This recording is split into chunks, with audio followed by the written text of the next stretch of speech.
Adults are generally just terrible at learning new languages. Oh, absolutely. And the fascinating part is that it's not because our brains are somehow like less plastic or less capable than a 5-year-old's. It's actually because as adults, we are absolutely terrified of sounding stupid. Right. The ego gets in the way. Exactly. I mean, we spent decades building up our competence, right? Our professional vocabularies, our social grace.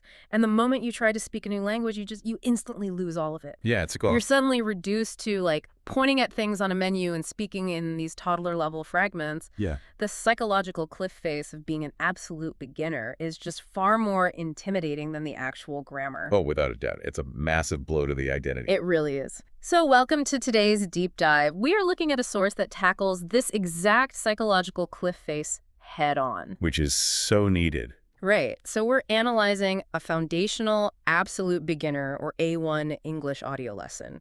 It's hosted by 2 instructors named Emily and David. And the entire focus of their lesson is just one incredibly specific topic, which is the daily routine. Which, by the way, is a brilliant starting point. Yeah. Yeah, because the daily routine represents the most controlled environment a human being experiences. I mean, our mission for you today is to unpack the architecture of this highly effective foundational lesson. Okay, let's unpack this because We're going to explore how Emily and David use the extremely universal framework of a daily routine to, bypass that anxiety of learning we just talked about and build confidence and fluency completely from scratch. Right, because on one hand, this source is designed for someone who barely speaks a single word of English. Sure. But on the other hand, there is a hidden brilliance in how it takes the vast, just overwhelming totality of human life and breaks it down into its most basic, bite-sized components. Well, the instructors aren't just, like, throwing vocabulary words at you. No, not at all. As David says right at the start of the lesson, the goal is to imagine saying things like, I wake up at 7 or I go to work without that agonizing pause. You know, the one where you have to mentally translate the grammar in your head? Ugh, the worst. Because they are trying to shift the learner away from declarative memory. Which is what exactly? Oh, so declarative memory is where you consciously memorize rules and conjugate verbs on the fly. It's slow. They want to move you into procedural memory. Ah, okay. It's all about creating cognitive templates.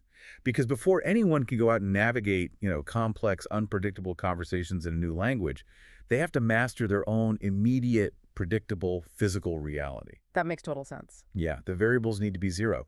So the narrative logically starts exactly where your day starts, which is waking up. Right. So Emily asks David what time he wakes up, and he establishes this very clear baseline. He says, I usually wake up at 7 o'clock. Nice and simple. Exactly. And from there, they walk through the profoundly solitary, highly physical actions of a morning routine. Like he gets out of bed, he brushes his teeth, he washes his face. He takes a shower, he gets dressed. Right. It's a very rhythmic, sequential list of actions. And I was thinking about it, and learning a language this way is a lot like compiling code in software development. Oh, interesting. How so? Well, you don't write complex, bespoke programming for every single user interaction. You build a simple, reliable function, like a Lego block, right? Right, like building a house. Exactly. You don't start with the complicated roof. You start with a single, simple brick, like I wake up, and you save it. Then you build another simple function, like I brush my teeth. So you're creating pre-packaged conversational templates? Yeah, so your brain doesn't have to spend massive amounts of processing power translating in real time. But I do have to be honest here and maybe push back on this method just a little bit. Okay, let's hear it. If someone handed me an audio track making me repeat, I wash my face over and over, I would tune out in 2 minutes. You'd get bored. Totally bored. My brain craves complexity and stimulation. If you're an adult learning a language for business or travel, how does a teacher prevent a smart adult from just getting terribly bored by something so mundane? See, what's fascinating here is that the mundane nature of these phrases is the exact mechanism that prevents boredom. Wait, really? Because it provides immediate, undeniable utility. When a phrase is mundane, it means it's a high-frequency action. Right. You wash your face every single day. Yeah. Therefore, Emily and David are handing you a piece of syntax you can use the very next morning. Okay, I see what you mean. In adult learning theory, immediate application is the strongest driver of engagement. It's basically a survival mechanic. That makes sense. You don't need a deeply stimulating philosophical debate when you're just trying to survive the baseline requirements of the language. Plus, they prevent passive boredom by utilizing a cognitive mechanism called a pattern break. Oh, I noticed that. After having the listener repeat David's routine, Emily suddenly breaks the flow. She completely changes her tone and asks the listener directly, what time do you wake up? Say it out loud. It's jarring, but in a good way. Yeah, she gives them a prompt. She says, I wake up at Celadon, and then just leaves several seconds of dead air for them to fill in the blank. And that dead air is crucial. It forces the listener out of passive recognition and into active recall. Because passive recognition is just hearing it, right? Right. Passive recognition is when you hear a word and understand it, which requires very little cognitive effort. You're just along for the ride. Yeah. But active recall is when you have to retrieve the word from your own neural pathways and physically articulate it. By breaking the pattern and asking about your life, Emily transforms the exercise. You aren't just analyzing David's morning anymore. You are suddenly empowered to describe your own. Exactly. And they replicate that exact same active recall structure with breakfast. They establish David's baseline first. He eats eggs and toast.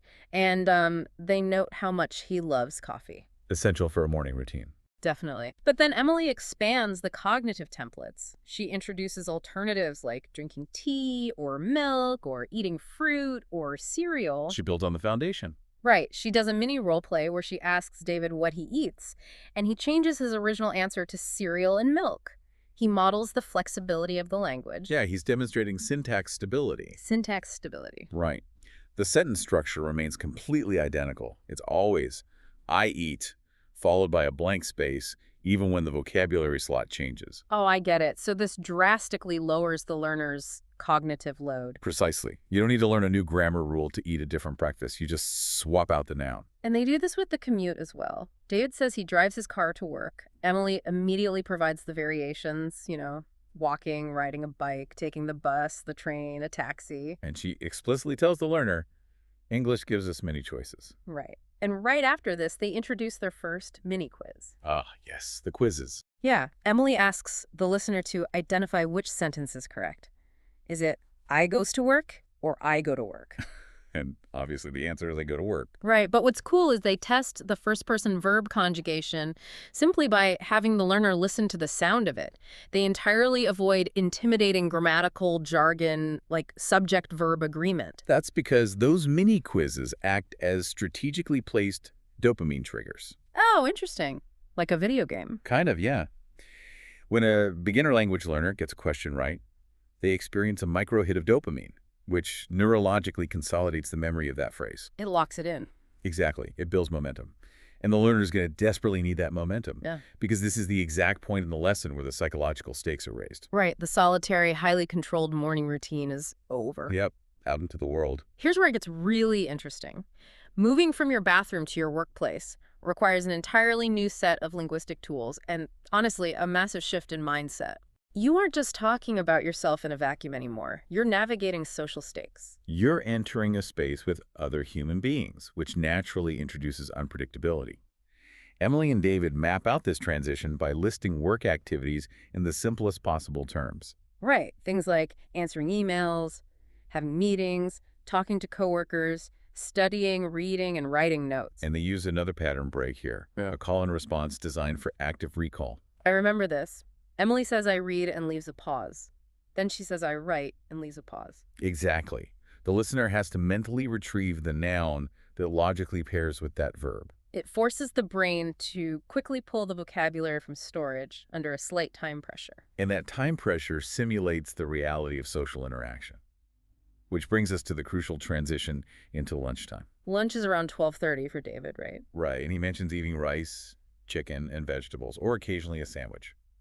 But in a workplace, lunchtime is rarely just about caloric intake. It's a social event. It requires social cohesion. This is exactly where they introduce the concept of small talk.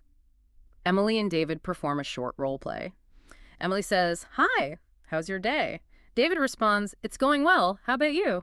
And Ellie says, "Pretty good. I'm a little busy today." Okay, now let me challenge this segment. Go for it. I completely understand the need for simple cognitive templates. I do. But if I'm a smart, capable professional who is genuinely swamped in a fast-paced English-speaking office, is a phrase like, I'm a little busy today, just too simplistic? You think it makes you sound basic? Yeah, does relying on such basic language actually help, or does it just make me sound out of my depth and incompetent to my colleagues? Like I can't express myself. See, if we connect this to the bigger picture, teaching that specific, simple phrase addresses the core trauma of adult language learning, which we talked about earlier, identity loss. Right, the ego. When you lack the vocabulary to express your complex thoughts, you often choose to say nothing at all, Oh, right. And that can make you appear aloof. or unfriendly, or incompetent. Emily explicitly states, after that role play, simple English is powerful. When you're overwhelmed at work, you don't need a nuanced, highly complex sentence to explain the intricacies of your project timeline to a coworker who is just making small talk. You just need to set a boundary while maintaining your dignity. Precisely that. Sure. I'm a little busy today is a fully functional, socially acceptable tool to manage a workplace interaction. It does the job. It does. It signals competence, it adheres to politeness norms, and it protects your focus. Emily and David are reassuring the learner with a philosophy of harm reduction. Harm reduction, I like that. Yeah, you avoid the paralysis of perfectionism by using the simplest effective tool. It's about maintaining human connection without freezing up. And they reinforce this functional approach with their second mini quiz immediately after the small talk. Emily asks which phrase sounds natural. Is it I eat lunch or I eating lunch? Right, testing that base verb again. Once again, they're reinforcing that simple base verb after the word I. They're keeping the syntax incredibly stable, proving to the learner that they don't need to add complex verb conjugations to be perfectly understood. And when the foundational syntax is stable, the learner's anxiety remains low enough to continue absorbing information as the day progresses into the afternoon and evening. So the workday winds down, and the lesson moves into the evening routine. This is where we start to see how the instructors use emotional regulation to manage the learner's cognitive load. Which is brilliant. It really is. The afternoon activities they list are straightforward: going home, relaxing, watching TV, exercising, or reading. Dinner happens around 7 o'clock, and David mentions eating with his family. But then they introduce a segment the lesson literally titles A Funny Moment. Yes. Emily asks David a direct question about his chores. She says, "Do you always wash the dishes?" And David, he hesitates for a second. He says, sometimes. He's getting caught. Right. And Emily playfully presses him on it, really. And David finally confesses, okay, my dishwasher helps me. It's a great little moment. So what does this all mean? Why intentionally script a joke into a foundational language lesson? To me, it acts as a psychological pressure release valve on the entire lesson. I mean, up until this exact moment, David has been a flawless, almost robotic example of a daily routine. Very true. He wakes up perfectly on time, he eats a perfectly healthy breakfast, he is productive at work. By admitting a relatable flaw that he relies on his dishwasher, it's like seeing the wizard behind the curtain. It completely shifts the dynamic between teacher and student. It democratizes the learning environment, absolutely. And there's a deeply rooted neurological reason for incorporating that humor. Oh, really? It's not just to be cute. Not at all. In linguistics, there's a concept known as the affective filter. It basically acts as an emotional barrier that literally prevents learning. An emotional barrier. Yeah. When a student is anxious, frustrated, or, striving for perfection, their brain releases cortisol. High cortisol levels physically block the brain's language acquisition centers from processing new input. Wow, literally blocking it. You can hear a word 50 times, but if your affective filter is high, it will not transfer into your long-term memory. So the joke lowers the cortisol. Exactly. It acts as a neurological reset button. When we smile or laugh at a moment of vulnerability, the affective filter lowers. The cortisol drops, dopamine increases, and the language acquisition centers open back up. That is fascinating. That little moment of self-deprecation about the dishwasher relaxes the learner right before they transition into the final, most cognitively demanding phase of the entire source material. And this phase kicks off with the bedtime routine. It's a return to the solitary, controlled environment we saw in the morning. Full circle. Yeah, brushing teeth again, changing into pajamas, setting the alarm, and going to bed at 10 o'clock. And they throw in their third and final mini-quiz here to clarify prepositions. Right, asking the learner to choose between I go to bed at 10 or I go bed 10. It gently corrects a very common stumbling block where beginners drop the prepositions. Super common error. But then, Emily says, now let's put everything together. Which is huge. Yeah. This represents the culmination of the procedural memory templates they have been building all along. Yeah, David recaps his entire day, and he does it in one long, continuous paragraph. It's impressive for a beginner to listen to. It really is. He strings together waking up at 7, taking a shower, eating breakfast, going to work, answering emails, eating lunch, going home, eating dinner, watching TV, brushing his teeth, and finally going to bed. It's a massive, unbroken block of spoken English Yeah. compared to the isolated, bite-sized fragments they started with just minutes earlier. Yet the learner can actually comprehend every single word of that long paragraph without panicking. Because the cognitive load is manageable. The syntax hasn't changed. The function has just been called multiple times in a row. Right. And more importantly, Emily provides a very specific piece of psychological armor right after David finishes his recap. She instructs the learner to try talking about their own day, and she explicitly says, "Don't worry about making mistakes. Just keep speaking." Just keep speaking. That is the overriding philosophy. It has to be. And they prove to the learner that they are entirely capable of doing it with a final speaking challenge. This is where it all comes together. Yeah. Emily asks 5 rapid-fire questions, leaving intentional pauses for you to answer out loud. What time do you wake up? What do you eat for breakfast? How do you go to work? What do you do after work? What time do you go to bed? If the learner successfully answers those 5 questions during the pauses provided, Emily highlights a massive psychological victory. She points out, you just spoke English for almost a full minute. Which is an eternity when you're starting out. Going from a state of complete linguistic paralysis to 60 seconds of continuous self-directed speaking is a monumental leap for an adult beginner. It's tangible, undeniable progress. It really is. And it perfectly sets up the homework assignment David provides at the very end of the lesson. Oh, right, the homework. He instructs the listener to spend 1 minute talking about their day in English, right before they go to bed that night. He tells them to rely on those simple, prepackaged sentences. Like, I woke up at 7, I had breakfast, I went to work, I came home, I ate dinner. Exactly. He is effectively taking the academic exercise out of the audio track and weaving it into the literal fabric of the listener's actual bedtime routine. I love that. He's making the language a lived experience rather than just, a studied subject. Emily closes the lesson with a piece of advice that is essential for you, the listener, to carry with you anytime you're attempting to master a new skill that makes you feel vulnerable. Yeah. She says, every great English speaker started with simple sentences just like these. It's so true. You do not need a vast, complicated vocabulary to have a functional, real-world conversation. You simply need the basic templates used in everyday life. It is a remarkably well-engineered pedagogical loop. It really is beautifully designed. And speaking of loops, that brings us to the final thought we want to leave you with today. At the very end of this source material, Emily and David invite their learners to leave a comment on the lesson. Right. And the specific question they ask them to answer is, what time do you usually wake up, and what is the first thing you do every morning? Which seems simple enough. But think about the structural design of that request for a second. The lesson assigns you homework to practice speaking for a minute right before you go to sleep at night.